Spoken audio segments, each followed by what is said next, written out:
వాడుకునే వాళ్ళు చాలా మంది ఉన్నారు. అప్పట్లో మమ్మల్ని డైరెక్టర్స్ కొట్టేవాళ్ళు. ఇందాక ఒక మాట చెప్తాను నేను. బాలచంద్ర గారు ఇప్పుడు నేను కోట్లు సంపాదిస్తున్నాను, లక్షలు సంపాదిస్తున్నాను. ఆయనకి ఇవ్వట్లేదు కదా! లేదు. ఏనాడు ఇచ్చేనా? వాళ్ళ పేరు చెప్తున్నాను.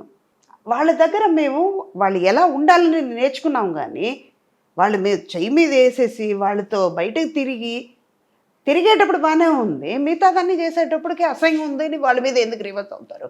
వాళ్ళు జోక్ చేశారంటే ఖచ్చితంగా ఖండించండి అక్కడే. మీ లిమిట్ దాటనీయకండి. మీరు లిమిట్ దాటకండి.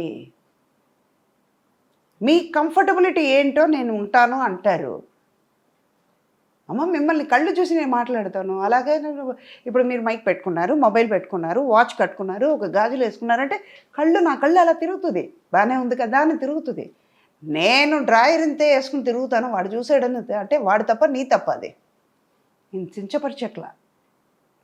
మనం ఉండేదాన్ని బట్టి ఉంది. ఒక బ్యాగ్ ఉంది, దాంట్లో ఎంత పెట్టగలుగుతారో అంతే పెడతారు. సూట్ కేసు పెట్టాల్సింది బ్యాగ్లో పెడితే ఎలాగా? సూది దారం ఉందమ్మా. పాత మనిషిలాగానే ఒక అదిగా మాట్లాడుతున్నానని నేను చెప్పట్లే. సూది దారి ఇవ్వకుండా దారం దిగుతుందా?